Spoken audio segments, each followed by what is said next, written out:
4차 산업혁명의 특징으로 이미 많이 들으셨지만 초연결성, 디바이스 간의 연결이 극대화되는 것이죠. 그리고 초지능화가 이루어지고 있다. 하이퍼 인텔리전스, AI와 빅데이터로 표현되는 내용이라 할 수 있겠습니다. 그리고 융합화, 이것은 융복합에 대해서는 이미 우리가 많이 논의를 했었고요. 결국 디지털 트랜스포메이션의 3대 특징이다, 이렇게 볼 수 있겠습니다. 그렇다면은 제4차 산업혁명으로 인한 일자리는 어떻게 변화될 것인가 하는 겁니다. 업무 환경이 변화하고 있다. 그리고 두 번째는 중산층의 시장에서 역할. 왜 그렇다면은, 그리고 이제 세 번째는 이 기후 변화가 중요한 요소로 작용을 합니다. 사회 경제적 관점의 동인이죠. 기술적 관점에서는 바로 한 세 가지 정도인데요. 이미 그 클라우딩 기술이라든지 모바일 등등 해서 논의가 되고 있습니다. 그렇다면은 일자리가 이러한 경제 사회적 변화의 동인과 기술 변화에 따라서 어떻게 증가될 것이냐, 아니면 감소될 것인가. 일반적으로 이렇게 얘기를 합니다. 향후 5년간 15개국에서 500만 개의 일자리가 감소될 것이다. 어찌 보면은 예측치고는 뭐 틀려도 좋을, 또 믿어도 괜찮을, 뭐 이런 예측이라고 할 수 있겠습니다. 그런데 또 한편에서는 WEF에서 발표한 것이죠. 2020년까지 총 710만 개의 일자리가 사라지는 대신에 신규로 500만 개의 일자리가 생긴다. 결국 여기서도 한 500만 개 얘기를 하고 있습니다. 그렇다면은 어떠한 직군을 중심으로 해서 새로운 신규 일자리가 생길 것인가 하는 겁니다. 뭐 예상했던 것처럼 컴퓨터라든지 수학, 엔지니어링 직군 등은 증가한다. 그러니까 핵심은 이겁니다. 육체 노동이라든지 또는 반복되는 이러한 분야의 일자리는 당연히 감소될 것이다. 그런데 한편에서는 이렇게 어느 직군으로 해서 일자리가 없어진다 또는 증가한다라고 하지 말고 직무 분석을 통해서 사무직이라도 하루 8시간 노동 중에 한 4시간 또는 2시간 정도는 인간적으로 같이 판단을 하고 의사결정을 내리고 하지 않겠는가. 이러한 부분은 결코 로봇이나 기계가 대체할 수 없을 것이다 하면서 직무 중심으로 분석을 해서 일자리를 재구성하든지 편입을 시켜야지 직업 자체를 갖고 없어진다 또는 새로이 신종으로 등장한다는 것은 크게 의미가 없다, 이런 표현들도 하고 있습니다. 그래서 결론적으로 이제 이런 표현들을 하고 있습니다. 아무리 인간의 직무 일부가 자동화되더라도 복합적인 문제 해결 능력, 사실 우리 교육이 가장 취약한 게 학생들에게 문제 해결 능력을 배양시키는 것, 이것인데 문제 해결 능력을 가져야 하고 창의성, 그리고 소프트 스킬, 대인관계라든지 팀워킹, 이런 부분들이 핵심이다. 그렇게 되면은 그 직무는 결코 기계가 대체할 수 없다. 이런 내용들이 지금 논의되고 있습니다. 그렇다면은 어떻게 향후에 대응을 해 볼 것인가 하는 겁니다. 몇몇 전문가들의 표현을 들으면서 이제 마칠까 합니다. 구글의 에릭 슈미트 회장 얘기 있습니다. 자, 앞으로 이제 코딩과 프로그램을 통해서 10년간 모든 것이 이제 변화할 것이다. 이런 얘기죠. 수준별로 소프트웨어 교육을 강화한다든지 이제 이런 내용들이 제안이 되고 있습니다. 이것은 대학의 미래라는 책을 쓴 케빈 캐리의 얘기입니다.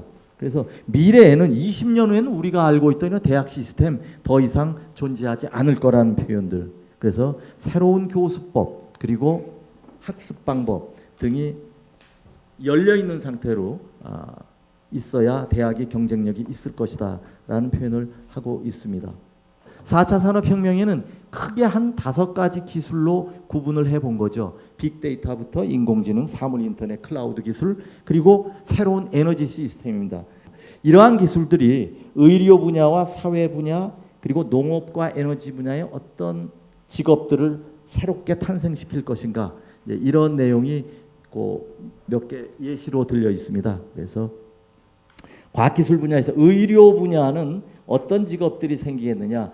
보건의료 빅데이터 전문가들, 보건의료에서 지금 임상 데이터가 상당히 많습니다. 이것을 분석할 수 있는 코딩을 해서 자료로만 된다면은 이걸 이용해서 의료 로봇에도 분명히 적용할 수 있는 것이죠. 그리고 사회 분야에 있어서는 실감형 콘텐츠 전문가, 이것은 뭔가 하면 인공지능이나 사물 인터넷을 사회생활에 이제 적용하는 것이 되겠죠. 농업과 에너지 분야, 스마트 농업 전문가, 결국 빅데이터를 다룰 수 있고 농업 기술을 알아야 하고 시장 분석, 마케팅을 할 수 있으면 되겠다 하는 것이고요. 이것으로 제가 그 직업이라고 하는 것, 그리고 말씀드렸듯이 직무 단위로 분석을 해야 한다. 그래야 어떠한 분야에 일자리가 생기는가를 알 수 있겠고 어떤 분야는 없어질 것인가를 분명히 우리가 파악할 수 있겠고요.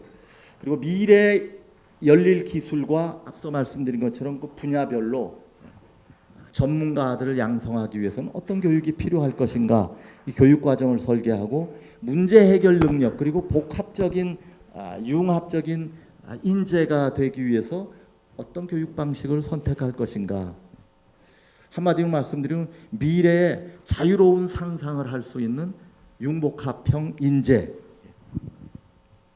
어떻게 양성할 것인가 하는 것이 아마 여러 총장님들이 늘 가지고 계시는 과제이기도 하고, 저 역시 이러한 분야에 전망을 하고 예측하는 기관에서도 항상 가지고 있는 숙제라 할 수 있겠습니다. 경청해 주셔서 감사합니다.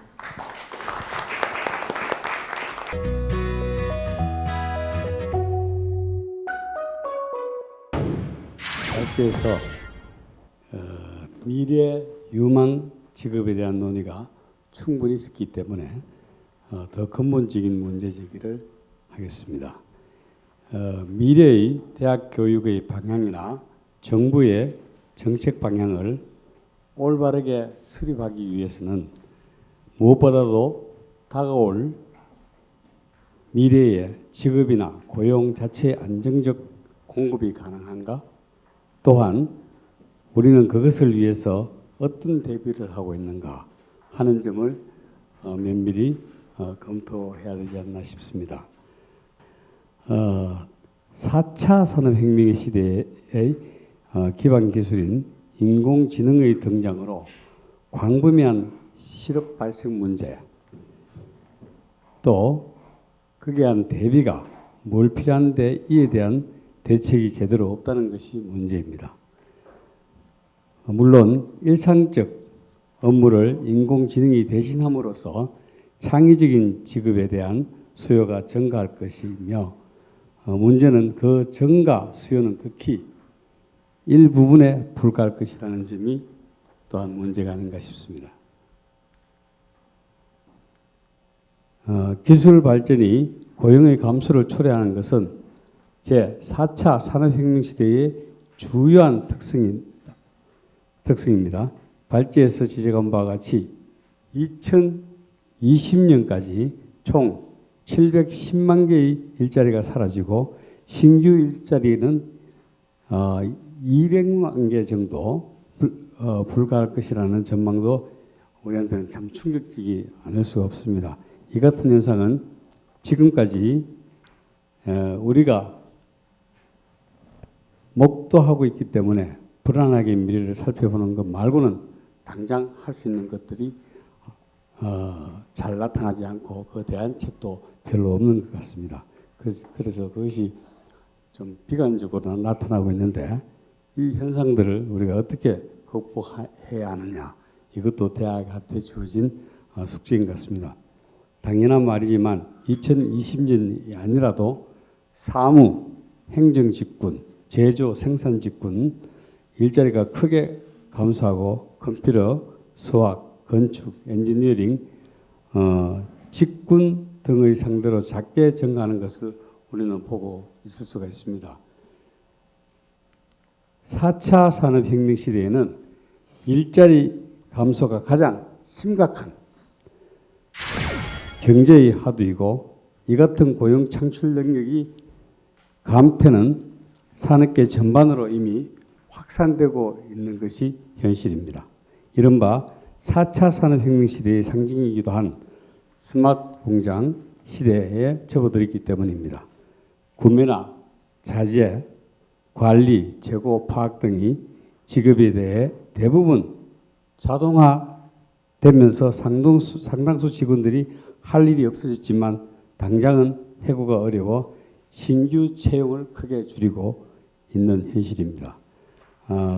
청년 실업이 결국 줄어들 리가 아마 없지 않나 싶습니다. 2016년 세계 민간 부분의 R&D 연구개발 투자 순위에서 미국들의 합산 점유율이 38.6%로 압도적인 1위를 차지했습니다. 세계적 경기 침체가 강화되고 있는 가운데서도 R&D 투자는 글로벌 기업들을 중심으로 크게 늘어나고 있습니다. 세계 1위 반도체 기업인 인텔과 1위 인터넷 기업인 구글 1위, 또 구글 1위 소프트웨어 기업인 마이크로소프트가 나란히 최상위권을 차지하고 있습니다. 그러다 보니 주요 기술들은 미국을 비롯한 주요한 국가들이 다 장악해버리고 있습니다.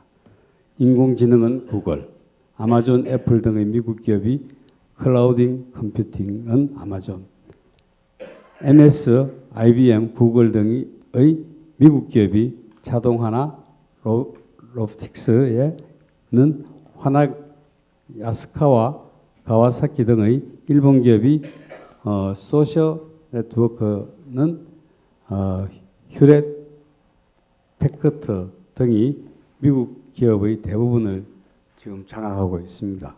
그러나 미국, 중국 등의 글로벌 기업의 빅데이터 산업 기세는 아주 거셉니다. 구글, 페이스북 등이 인터넷 기업을 필두로 다양한 서비스를 내놓고 있기 때문이지요.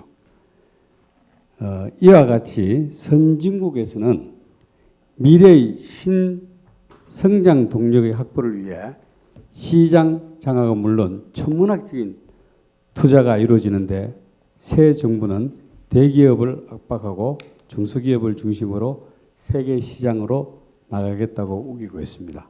이것은 마치 비닐 우산을 들고 우박과 큰 대폭풍우를 맞겠다고 나서는 것과 같은 생각이 될 수가 있습니다. 세계 경제의 흐름을 조금 더 정부는 인식해 줬으면 하는 그런 바람입니다.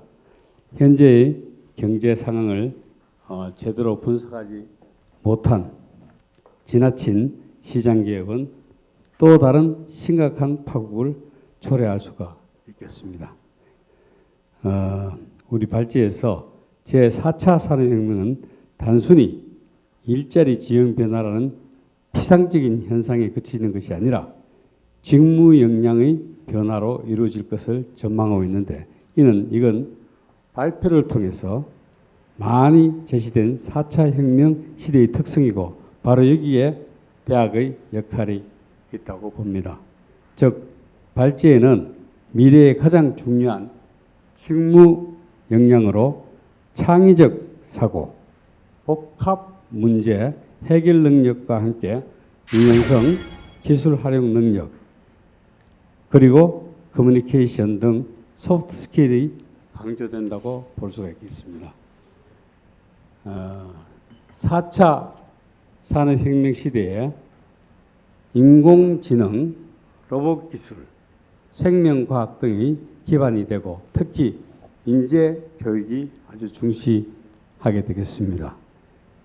AI 등장에 대응하여 인간이 경쟁력을 유지하려면 기계적 성질을 탈피하여서 어려운 AI에 대항하는 인간으로서 문제 해결 능력이나 창의적 사고 같은 역량을 키우는 데 초점을 두어야 된다고 봅니다.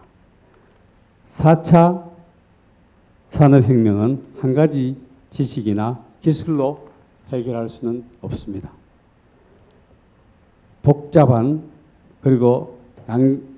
복잡하고 또 더욱더 힘든 양성의 난제가 발생시키며 생산, 양식, 산업구조, 생활 방식에 더해 사회적 관계, 문화 등에서 근본적인 변화를 일으키기 때문에 이런 현상이 오지 않나 앞으로 또 올 것이라고 예측해 봅니다. 4차 산업혁명에 우리나라의 준비 정도는 주요국 대비 하위권에 위치한다는 지적에 대해서는 보다 근본적인 처방이 필요하다고 봅니다. 즉, 교육 시스템 및 노동시장의 유연성 부족으로 주요국 중 25위에 위치한다는 것인데 이 점은 한국 정치의 역행 과정으로 보입니다.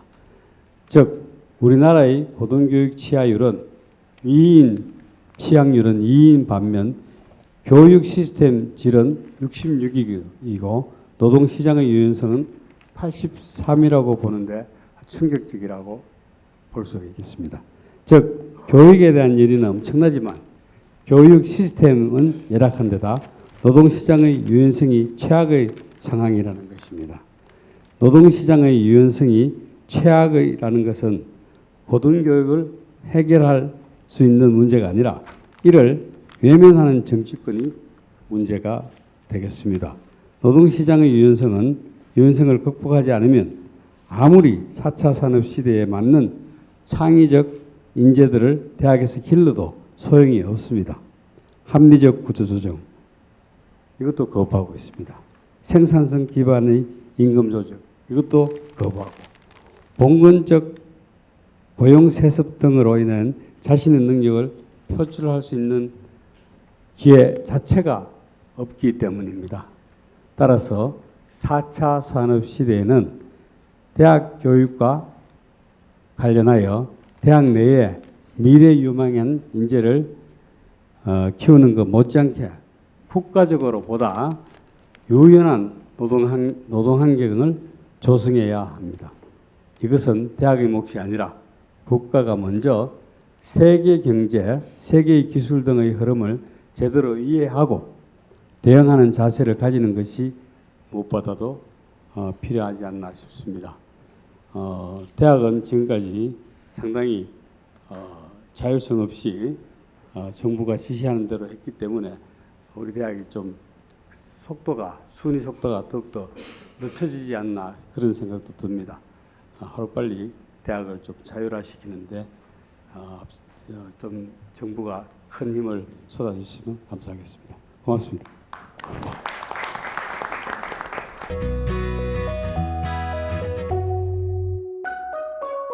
먼저 4차 산업혁명의 특징입니다. 이미 너무 잘 아시는 내용이지만 간단하게 요약을 한번 해보면 또 앞서도 우리 임기철 원장님께서 말씀하신 소위 말하면 4차 산업의 특징을 한마디로 말한다면 모의 법칙이 존재하는 초연결성과 초지능화, 저는 포함을 시키지 않았습니다만 아까 우리 임기철 원장님께서는 융합판까지도 말씀을 하셨습니다. 이 세 가지가 4차 산업의 특징이라고 이야기할 수가 있을 것이고요.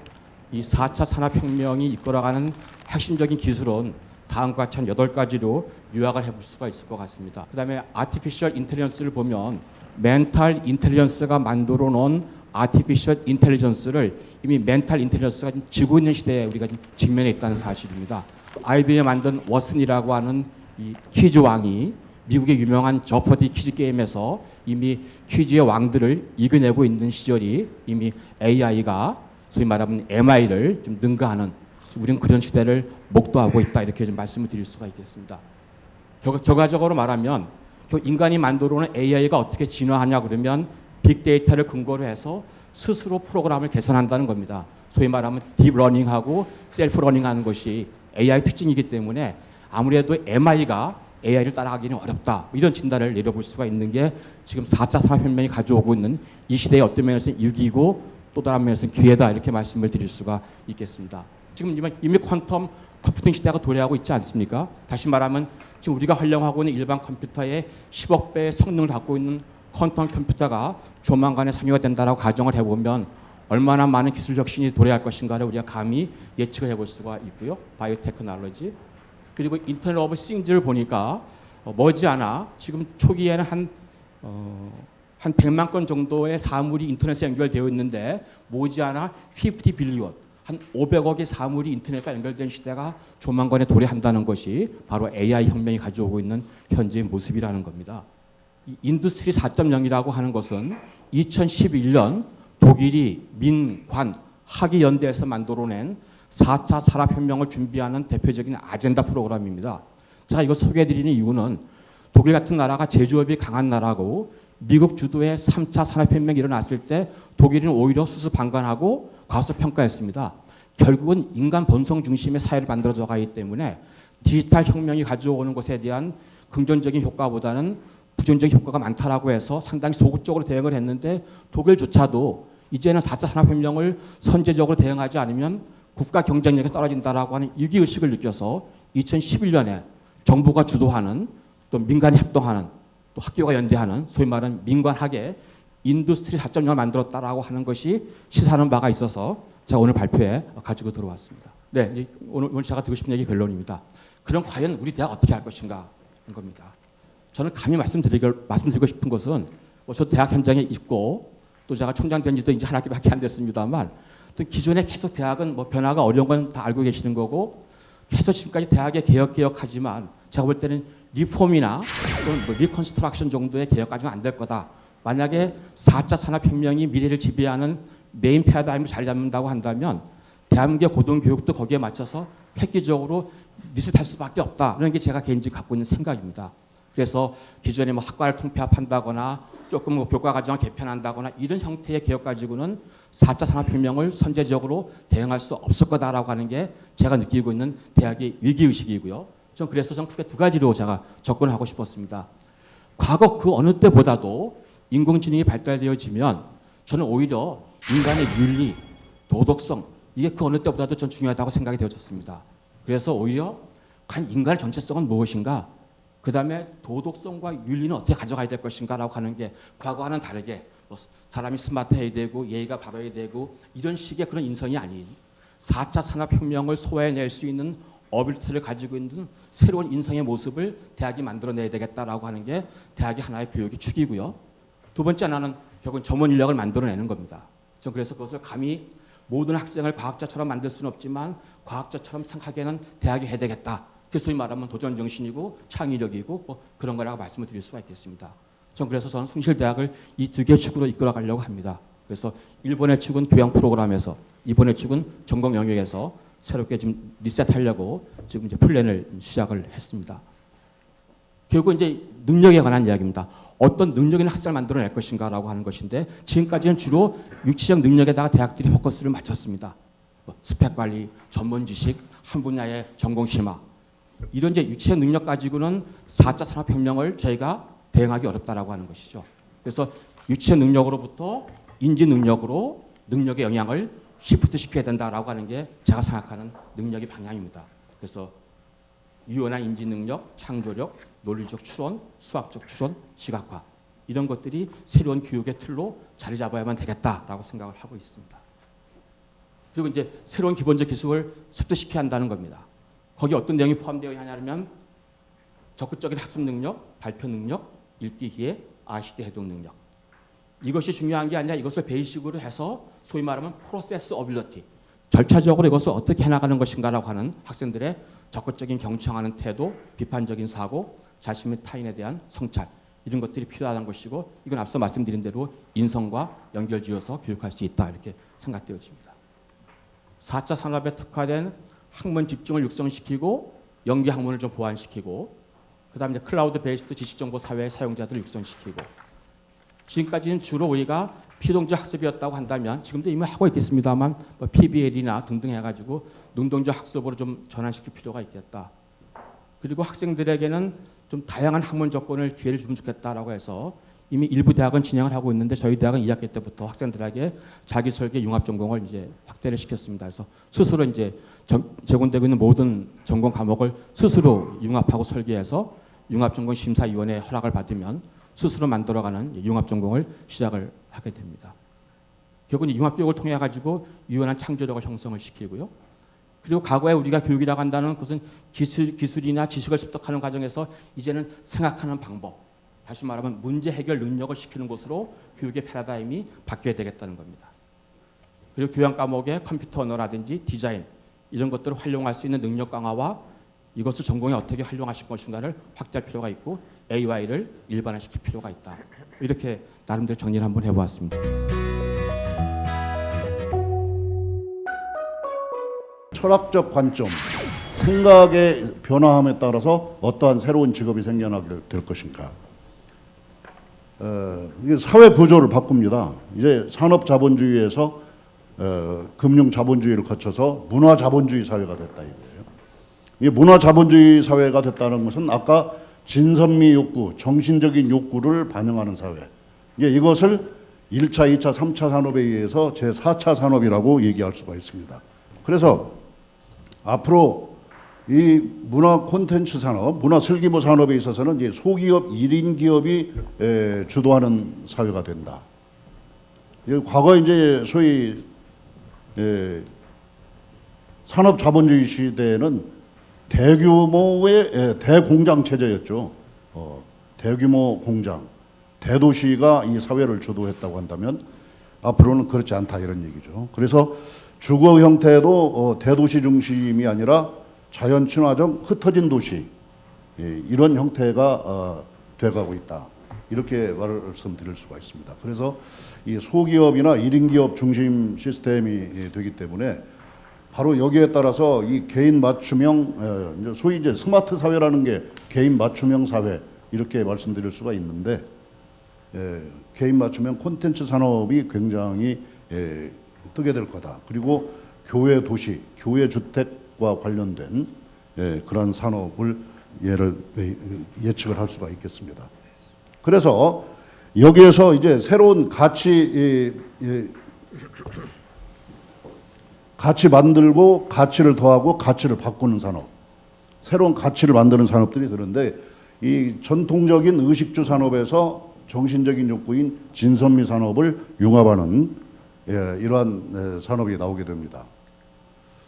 이게 이제 다른 책에서 제가 이제 만들어 놓은 표지만은 이게 그 의산업과 진산업이 합쳐진 어떤 형태, 뭐 이런 여러 가지 융합된 정신적인 욕구와 물질적인 욕구, 이게 융합된 여러 가지 형태로 융합된 산업의 형태가 나오게 된다. 이게 여기에서 소위 가치를 만들거나 가치를 더하거나 가치를 바꾸어서 창직이 이루어진다는 얘기죠. 그래서 이제 우리가 교육을 할 때는 이러한 훈련을 시켜야 된다라고 생각을 하는 거예요. 또 하나는 앞으로는 소위 그 직제교육, 우리가 이제 국제교육, 이제 학제교육과 더불어서 여러 직업 능력을 소화할 수 있는 직제교육이 굉장히 중요하다. 직제적인 능력이 없으면 융합 능력을 가질 수가 없다. 이렇게 저희는 보고 있습니다. 그래서 이런 직제교육 프로그램이라는 게 이제 우리가 하고 있는 매우 자신 있는 프로그램 중에 하나라고 이렇게 말씀드릴 수가 있습니다. 마지막으로 한 가지만 말씀드리면 제가 소위 셀파 오르기 경영이라는 걸 항상 시도하고 있습니다. 이제 우리 약학대학 교수들이 굉장히 짜증내는 수가 많아요. 신약을 개발하려면은 1조 원의 예산이 든다.